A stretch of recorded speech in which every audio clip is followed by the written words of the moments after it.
Mesdames, Messieurs, bonjour et très heureux de vous retrouver dans ce 13 européen. Voici le sommaire. Nous allons partager avec vous la situation que traversent les populations au quartier Tampet-Tambin. Nous sommes dans la commune d'Abomey-Calavi. Le manque d'électricité dans les rues constitue un casse-tête pour usagers et riverains. Malgré que la localité abrite la centrale électrique de Maria Gleta 2, l'obscurité continue de dicter sa loi, entraînant assez de problèmes de sécurité. Le reportage d'un paradoxe qui ne dit pas son nom est à suivre dans un instant. Et puis ensuite, les élèves ont repris le chemin des classes. Ce jeudi, c'est la fin des congés de Pâques et la veille d'une grande fête religieuse, le Ramadan. Nous faisons dans ce 13 européen une piqûre de rappel sur les tresses non conformes au milieu scolaire qui continuent d'être une réalité dans les établissements scolaires. Malgré les dispositions réglementaires, les responsables d'établissements ne cessent de sensibiliser mais aussi de sanctionner. Et puis enfin, le jeûne chez les fidèles musulmans prend fin dans quelques heures. Les 10 derniers jours sont consacrés entièrement à l'adoration et surtout à la recherche de la nuit de la destinée. Un moment d'une importance capitale dans l'islam. Nous serons bien entendu après Cotonou, Dougou, Boykan avec les fidèles musulmans de Parakou pour vivre cette nuit de prière. Et voilà pour le sommaire de ce 13 européen. À nouveau, bonjour et bienvenue. Et si vous nous rejoignez, c'est une situation paradoxale que traversent les populations au quartier Tampet-Tambin. Nous sommes dans la commune d'Abomey-Calavi. Le manque d'électricité dans les rues constitue un casse-tête pour usagers et riverains. Et malgré que la localité abrite la centrale électrique de Maria Gleta 2, l'obscurité continue de dicter sa loi, entraînant assez de problèmes d'insécurité. Reportage d'un paradoxe qui ne dit pas son nom avec Teddy Goudalou. Cette ruelle constitue une grande voie qu'empruntent riverains et usagers pour vaquer à leurs occupations de jour comme de nuit. Nous sommes ici à Tampet-Tambin, un quartier situé dans les encablures de la centrale électrique de Maria Gleta 2 dans la commune d'Abomey-Calavi. Le problème majeur ici, c'est le manque de lampadaires pouvant électrifier toute la zone. C'est vrai, on est à côté de Gazétique, mais on souffre de courant. Si je dis on souffre de courant, c'est-à-dire quoi, dans la nuit, non, il n'y a pas lampadaire qui peut éclairer la voie. On est dans l'obscurité. Ce qui fait que nous aussi, on débrouille d'acheter des lampes pour placer. Même vous voyez de l'autre côté, on a essayé de faire quelque chose pour que dans la nuit, on pouvait trouver de la lumière. Donc, on n'a pas de lampadaire qui peut éclairer la voie. La situation entraîne d'énormes problèmes d'insécurité. Malgré la présence de plusieurs poteaux électriques, aucun lampadaire n'alimente la localité. Même si tu es à Zem, déjà à 20h30 ici, là, il fait noir, trop, beaucoup même. Nous sommes gênés pour ça. Des vols de motos et même de câbles électriques s'enregistrent régulièrement ici. La fois dernière, quelque chose de 22h, j'ai quitté à la messe. Quand je revenais au service pour voir l'atelier, comment les choses évoluent, quand j'ai vu les gens sont arrêtés au niveau de Gazétique, c'est quoi? Un volet en train de voler les câbles de Gazétique à 22h. Au bord de la voie, il est en train de tirer la corde là et quelqu'un d'autre est venu et c'est le phare de la personne qui est tombée sur lui. Mais s'il y avait l'électricité, s'il y avait lampadaire là, ça ne serait plus comme ça. Le seul problème qu'il y a ici, là, c'est qu'il faut qu'on fasse chose là. On n'a qu'à électrifier la zone, c'est tout. Depuis la gazoterie est installée là, dans la zone, il y a dit que s'il y avait installé, il va viabiliser dans la zone. Mais depuis qu'il y avait installé, on n'a pas de truc. Même parfois à 19h, il y a du braquage parce qu'il y a trop de l'électricité. Cette dame rencontrée sur le terrain ne cache pas ses sentiments vis-à-vis d'une situation qu'elle juge délicate et qu'il faille trouver une solution. Il s'agit de ce câble électrique qui, au mouvement d'un vent violent, aurait quitté sa position habituelle.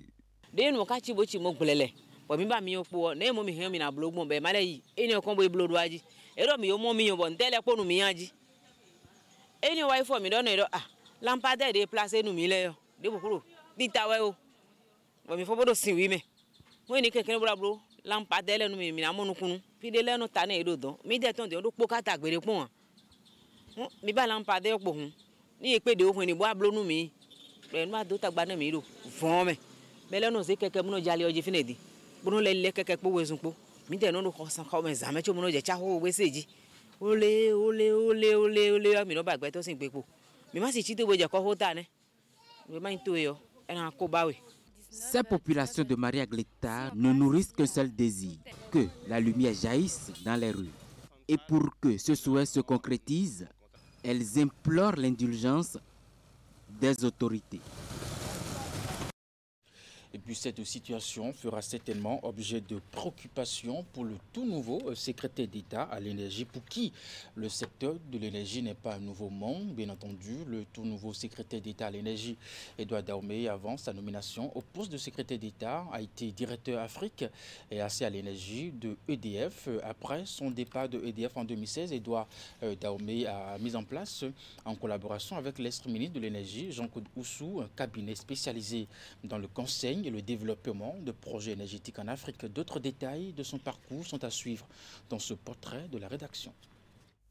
Successivement nommé conseiller technique à la stratégie énergétique au ministère de l'Énergie le 16 février 2022, puis coordonnateur de la cellule stratégique de développement du secteur de l'électricité à la présidence de la République le 19 octobre 2022, Edouard Dahomey est un expert dans le domaine de l'énergie. Le dernier remaniement ministériel l'a propulsé au tout nouveau poste de secrétaire d'État à l'énergie créé par le chef de l'État.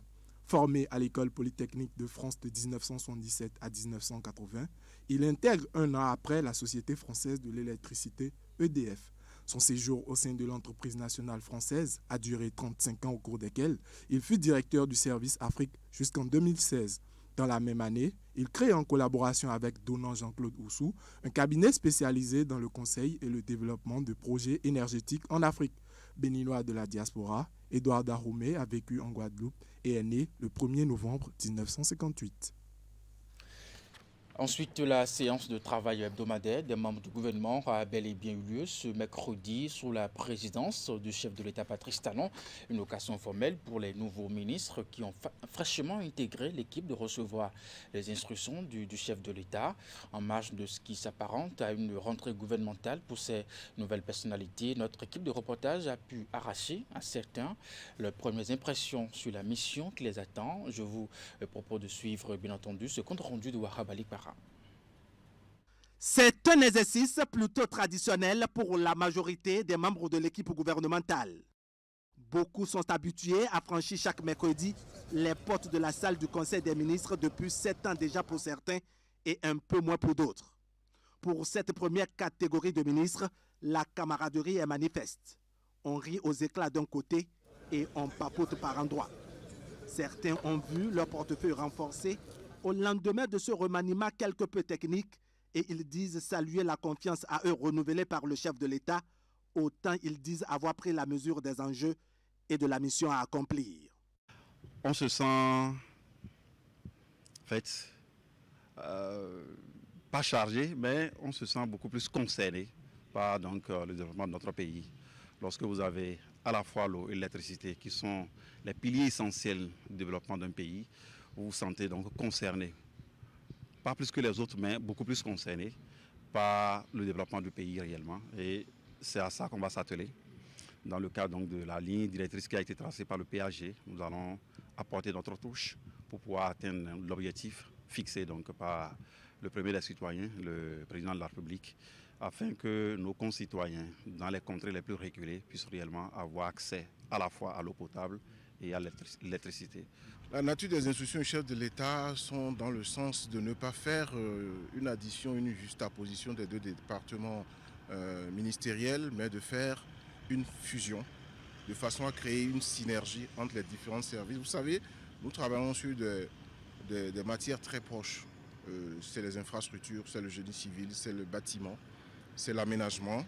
C'était deux départements ministériels relativement proches dans leurs compétences. Il sera certainement aisé de mettre les équipes en commun et non de mettre deux équipes côte à côte pour travailler. Pour la seconde vague de personnalités qui fait son entrée dans le gouvernement, on n'est pas dépaysé en tant que tel. Si visiblement on s'apparente à un nouvel élève fraîchement inscrit, on ne perd pas son temps à écouter studieusement les collègues qui jouissent d'une certaine ancienneté. Le sentiment d'une équipe soudée, le sentiment de citoyens disposés à œuvrer pour leur pays, et le plaisir de travailler à bien faire. Les grands enjeux de la justice sont ceux que vous connaissez déjà, sont déjà décrits au programme de l'action générale du gouvernement. Pour le reste, en ce qui concerne les discussions précises entre le ministre et moi, je pense que c'est de l'ordre de ce qui doit être mis en œuvre dans le silence entre nous. Quelle est la nature des instructions que vous avez reçues du chef de l'État? Ça ne se dit pas. Merci beaucoup. Le tout nouveau ministre de la Justice n'est pas timide, loin s'en faut. Il est juste mesuré dans ses propos et fait très attention à leur portée. On est bien tenté de dire qu'il est à l'image de son chef, très méticuleux sur le choix des couleurs et surtout exigeant sur la qualité des images. Pour cette rentrée gouvernementale, la presse nationale découvre un Patrice Talon aux allures de photographe, de réalisateur et même de metteur en scène. Et donc pour la photo de famille, aucun détail ne l'a échappé. Il fallait bien faire, oui, bien faire, sinon refaire.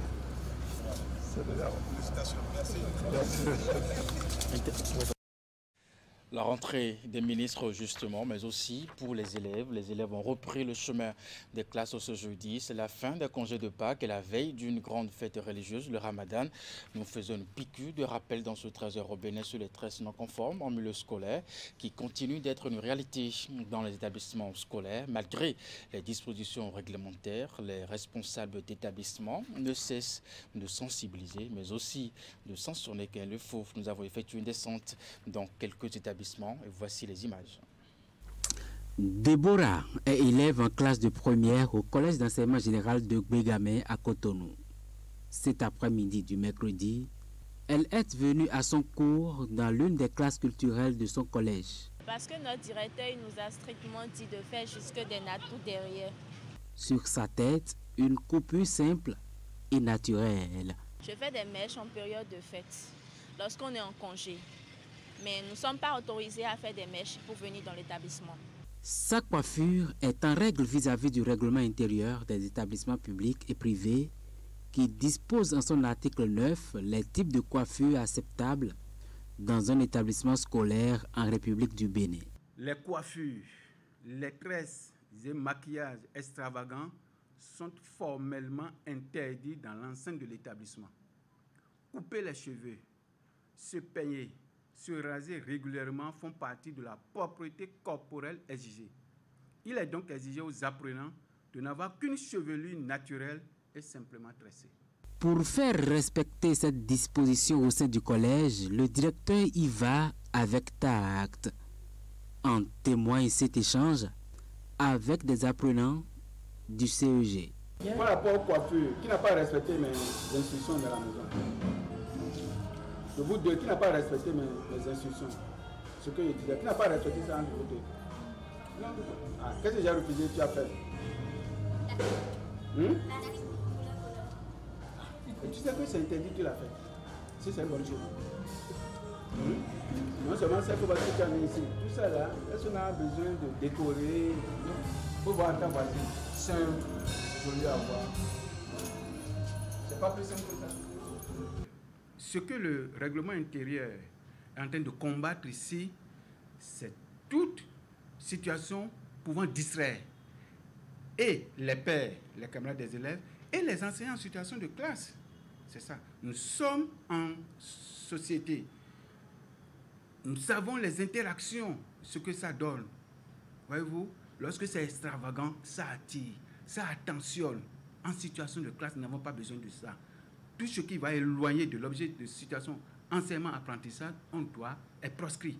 Au collège d'enseignement général de Zogbo, le suivi de cette disposition est un combat quotidien. Il faut dire que cette mesure n'est pas respectée à 100%. Malgré qu'on rappelle ça, lors des cérémoniales de couleurs, il y en a qui s'entêtent. Le matin, nous postons au niveau du portail. Le matin, souvent c'est les lundis, on le fait. Et là, on renvoie systématiquement. Ceux-là qui font ce genre de tresse, on les renvoie à la maison. L'observance de cette règle est dans l'intérêt des élèves. Bien que cela soit contraignante pour certaines écoles, les coiffures naturelles en milieu scolaire offrent un meilleur confort dans l'assimilation des cours pour un bon rendement scolaire. À l'université d'Abomey-Calavi, les bourses d'études et aides universitaires sont déjà virées dans les comptes des étudiants depuis 2 mois. Contrairement aux années antérieures, l'octroi de ces allocations a été effectué un peu plus tôt cette année. Le constat, cette fois-ci, est le nombre considérable d'étudiants toujours en attente d'allocations. Une équipe de la rédaction est allée à la rencontre des responsables étudiants pour des précisions sur ce retard de paiement du grand nombre d'étudiants. Voici le reportage. La situation sème un trouble dans le rang des étudiants allocataires. Il s'agit essentiellement du non-paiement des allocations universitaires. Pour certains étudiants approchés, ils estiment avoir reçu une partie de ce droit qui leur revient. Selon les responsables d'associations estudiantines, le manque de conformité dans les informations personnelles serait la principale raison de ce retard dans le paiement des allocations. Et actuellement, les autorités rencontrent assez de difficultés dans le traitement des dossiers. Quand les étudiants ont mal saisi les données, d'autres sont partis mettre le RIB de leurs parents, de leurs papas ou de leurs oncles et autres. Et ça, la DBSU ne pourra pas traiter ces genres de dossiers. Également, le Trésor ne pourra pas affecter ces RIB au niveau des banques.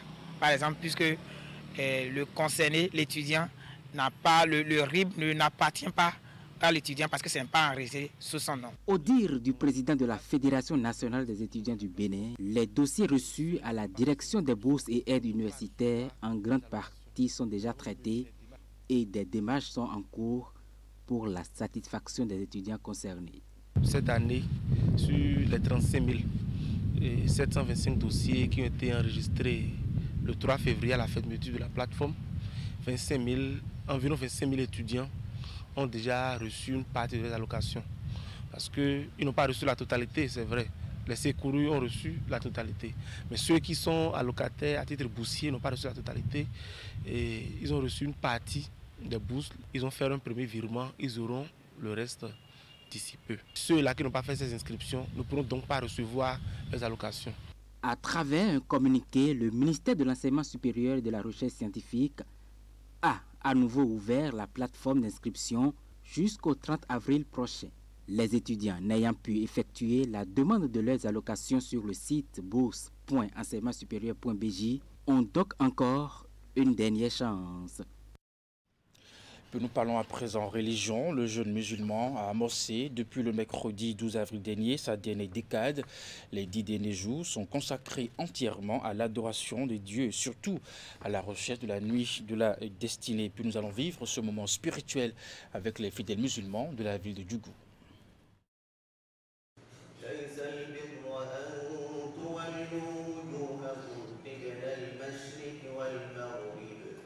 Mosquée Alpha Daoudou au quartier Madina de Djougou ce jeudi matin. Alors qu'il sonnait 1h du matin, des fidèles musulmans prennent d'assaut ce lieu de culte pour un seul objectif, la recherche de la nuit de la destinée, encore appelée Laylatul Qadr. Une nuit très importante pour les musulmans et qui survient au cours de la 3e et dernière décade du mois de Ramadan. Ces derniers jours-là, il y a beaucoup de gens qui prient. Nous sommes ici, c'est pour prier Dieu, prier pour la famille, pour le quartier, pour la ville aussi.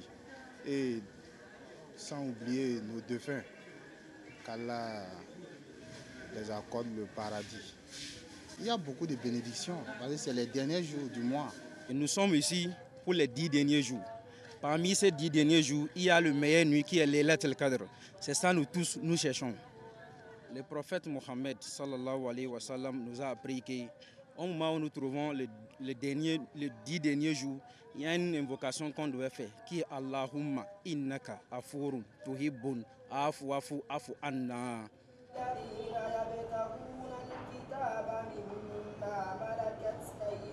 Moment de haute spiritualité et d'intense prière, Laylatul Qadr vient rappeler aux fidèles musulmans la nuit au cours de laquelle le Coran fut révélé au prophète Mahomet par l'ange Gabriel.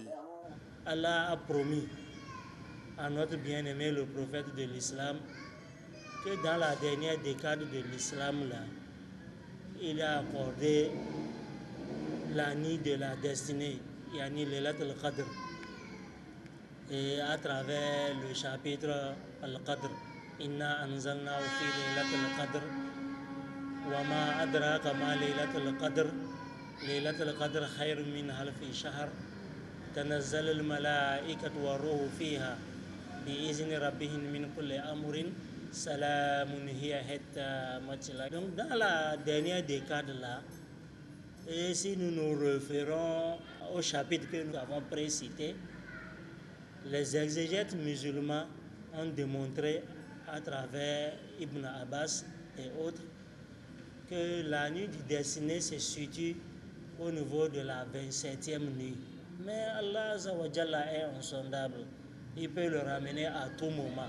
C'est pour cela qu'à travers les explications de notre bien-aimé le prophète, il est recommandé de prendre la dernière nuit là pour faire l'adoration intense, faire la prière surrogatoire nocturne, zikrer, demander pardon à Dieu, demander pardon à nos défunts, si possible faire des aumônes. La demande du pardon, astaghfirullah, astaghfirullah, on doit se consacrer à ça. Selon les prescriptions du Saint-Coran, la nuit de la destinée survient dans un jour impair au cours de la dernière décade du mois de Ramadan. C'est une nuit au mérite inquantifiable au dire de l'islamologue qui recommande également à chaque fidèle de s'appliquer à sa recherche au cours des 10 derniers jours pour avoir les bénédictions d'Allah. Celui qui a eu la chance d'avoir la nuit de la destinée là, c'est comme s'il a adoré Dieu pendant 83 ans, 6 mois. Une adoration au cours de laquelle il n'a commis aucun acte qui va l'éloigner de Dieu. Donc c'est ça l'avantage de la nuit du destiné. Ça fait 83 ans, 6 mois environ. Voilà pourquoi le mois de jeûne, Dieu nous dit dans l'un des hadiths qudsi que le jeûne c'est pour moi. Moi c'est la récompense. Personne ne peut vous dire avec exactitude, avec certitude ou de façon quantitative quelle est la récompense du mois de jeûne. Non. La nuit du destin est un moment de recueillement, d'invocation, d'adoration, de supplication et de lecture méditée du Coran et Hadith. Elle raffermit la foi des jeûneurs et les rapproche davantage d'Allah.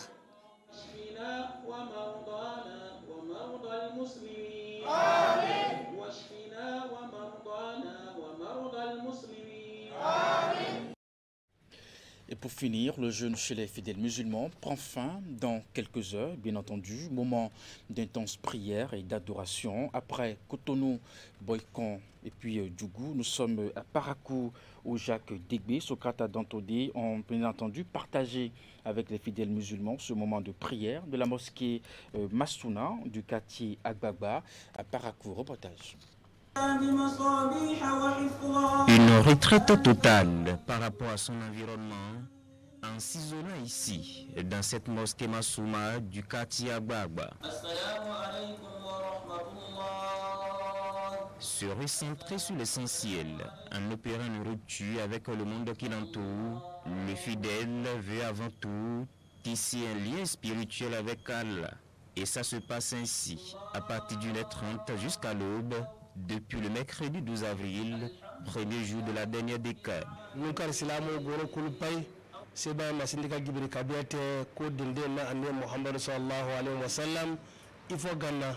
Les 10 dernières nuits là que nous cherchons, en fait, c'est des nuits sacrées au cours desquelles on demande d'imiter le prophète.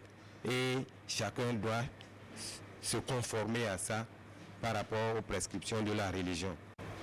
En tant que fidèle musulman, premièrement, je suis heureux de me conformer à une prescription religieuse. Mais c'est surtout la recherche du Laylat al-Qadr, plus connu sous le nom de la nuit de la destinée, qui donne tout son sens à cette dernière décade. La nuit du destin, la nuit la plus importante de la religion musulmane. C'est les jours au cours desquels Dieu le Tout-Puissant prescrit la destinée de toute l'humanité. Ça veut dire quoi? Ceux qui vont connaître le bonheur dans l'année, c'est les jours au cours desquels c'est décidé. Ceux qui vont régresser, c'est les moments, en fonction de leur comportement, c'est les moments où c'est décidé. Ceux qui vont évoluer dans leur travail, dans leurs études, dans leurs recherches. Sous le guide de l'Alpha, les fidèles font des invocations, des prières, récitent le Coran et demandent le pardon sincère pour les péchés commis. Quand on finit ces prières-là, on se sent léger et on est allégé. On est conscient de s'être vraiment acquitté d'une tâche capitale. Malgré qu'on se prive de ce sommeil-là, on n'est pas malade. Alors que les autres fois, quand on manque de sommeil, on tombe malade. Donc c'est une satisfaction vraiment morale et religieuse, spirituelle, que de venir s'acquitter de cette nuit. On est en joie de fait d'avoir la chance d'être en vie et de pouvoir la vie en bonne santé et de pouvoir venir participer à la recherche de cette nuit particulière pour tout musulman. La tradition sera ainsi respectée jusqu'à la nuit du jeudi 20 avril. Entre-temps, les fidèles auront déjà trouvé la nuit de la destinée avant de célébrer le Ramadan qui cette année est prévu pour le vendredi 21 avril. Mesdames, Messieurs, c'est la fin de ce 13h Bénin. Merci de l'avoir suivi, de votre fidélité également. Dans la suite des programmes à 16h, votre bulletin d'information, 19h30, la grande édition de la soirée. Jusque-là, portez-vous bien et à très bientôt.